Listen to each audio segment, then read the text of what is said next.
Değerli arkadaşlar merhabalar. Sepet Sepet Hisse kanalına hoş geldiniz. Şirketlerde ortaklığın arttırılması üzerine kurulu havuz stratejisi video serisiyle karşınızdayım. Her hafta bu seride bir video yayınlamak istiyorum çünkü daha fazla yatırımcının uzun vadeli yatırımda şirketlerdeki ortaklığı arttırılma stratejisine sahip olması temennisiyle bu video serisini yayınlıyorum. 8 tane şirket BIST 100 içerisinden belirlemiştim. Bu şirketlerde yükselişlerde kademeli azaltım, düşüşlerde ise kademeli alımlar üzerine kurdum. 2 tane de BIST 100 harici kumbara şeklinde bu sisteme dahil değil. Ama hani nakitteki miktarın bir kısmıyla da bunlar da peyderpey alımlar için en azından BIST 100 haricinde de biraz dikkatinizin dağılmaması için burada da bazı şirketler seçebilirsiniz. Bu bölüm biraz kumbara şeklinde çalışıyor. Peki yükselişler hani borsamızın şu son dönemindeki ralliler gibi büyük ralliler geldiğinde haliyle daha fazla nakite çıkmalar oluşuyor.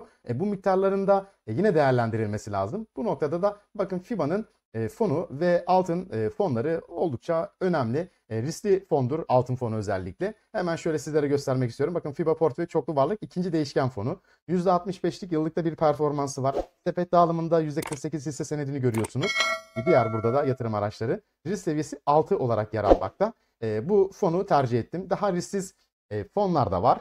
Bu noktada stratejinize bağlı olarak belirlersiniz. Hemen diğeri ise altın. Altında ise tabii ki valör satış süresi yine bir gün. Bakın risk seviyesi 6. Yani riskli bölgelerde yine yer alıyor.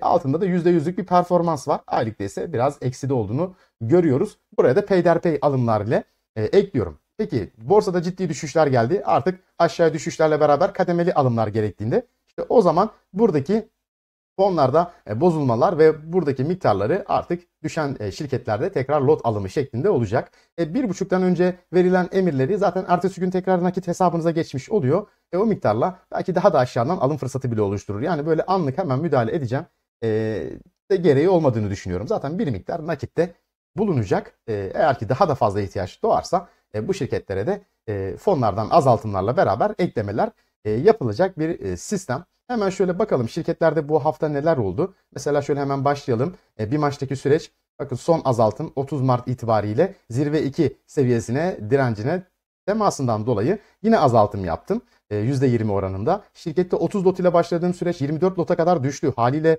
satımlar daha fazla. 1, 2, 3, 4 tane satım var. Yukarı bir rally söz konusu. 2 tane burada alım var. O yüzden lot miktarı tabii ki daha da düşecek ama ortalama maliyeti görüyorsunuz. 66,95 kuruş seviyesinden 61 lira 28 kuruşa ciddi bir 5 lira 5,5 lira gibi bir seviyede bir düşüş burada görülüyor. Ortalama maliyetleri düşürmek oldukça önemli. Geri gelir düşüşlerde geldiğinde işte fırsatlar da o zaman gelmiş oluyor. Hani aslında bir büyük sermaye yatırımcısına dönüşmüş oluyorsunuz.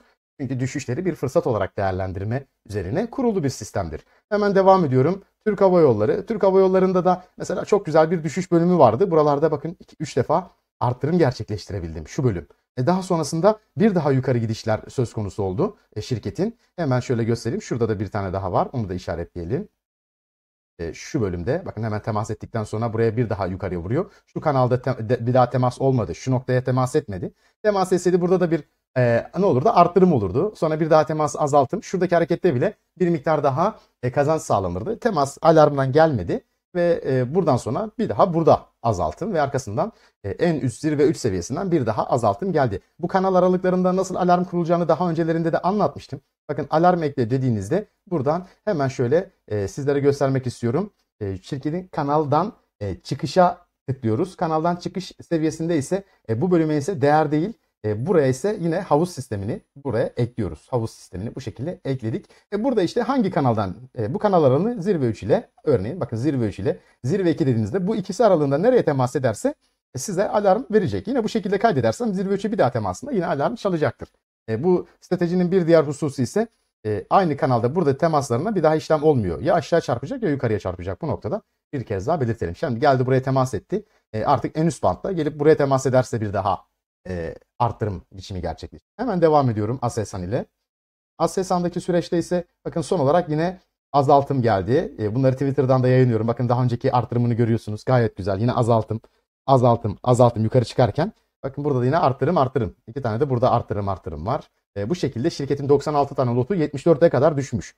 Ancak 20 lira 88 kuruş maliyet 17 lira 80 kuruşa kadar gerilemiş durumda. Önemli bir yani 3 liralık bir geri ortalama maliyette aşağıya çekme söz konusu. Geri gelir yine düşüşleri gerçekleşirse yine önemli miktarda lotlar alınır. Bu sefer de yine eski lot miktarına yaklaşmaya başlar. Burada bakalım satın 1, 2, 3, 4, 5, 6 tane alım ise 1, 2, 3, 4 tane alım var. Tabii ki lot miktarı daha aşağı olacak. Gözdeye bakıyorum. Gözde'deki süreçte de yine hemen şöyle bakalım. Şu bölgeden bir azaltım. Azalttıktan sonra bakın bir daha aynı seviyelerin çarpmasının bir önemi yok. Burada arttırım, azaltım, arttırım şeklinde. Bakın burada azaltımdan sonra aynı kanalda hep burada kalıyor. Daha sonrasında şuradan ne oldu? Bu seviye aslında. Geldi buraya direkt zaten gap'li bir kapanış taban yiyişten dolayı bu seviyelerden yine dahil olunmuş oluyor. Gözde'deki süreçte bu şekilde. Hemen devam edelim. Bera'da da yine buradaki kanal aralıkları daha açık. Daha volatil hareketlerin olmasından dolayı hemen görelim. Bera'daki süreci de bakın son satımı görüyorsunuz. Şu bölüm arttırımı var ve satımı var. Haliyle 212 lot 203 lota düşmüş. 9 lira 46 kuruş maliyet 9 lira 05 kuruşa düşmüş. Hemen Vestel ile devam edelim. Vestel'deki süreçte de yine hemen bakıyoruz.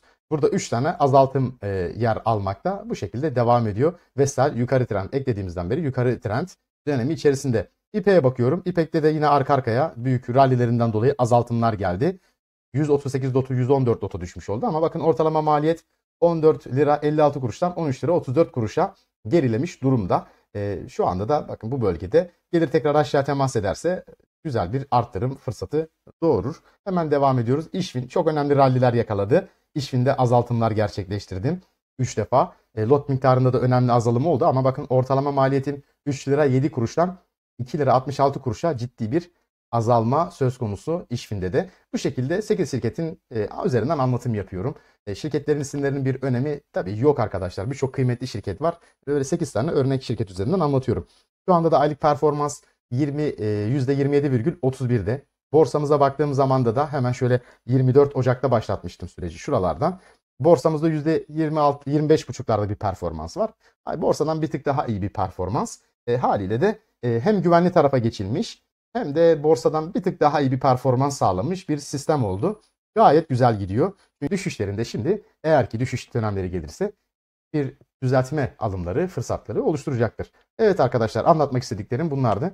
Umarım faydalı bir video olmuştur. Videoyu beğendiyseniz beğenmeyi ve bir de yorumda bulunmayı unutmayın. Sizlerin destekleri, beğenileri kanala güç katmakta, motive etmekte arkadaşlar.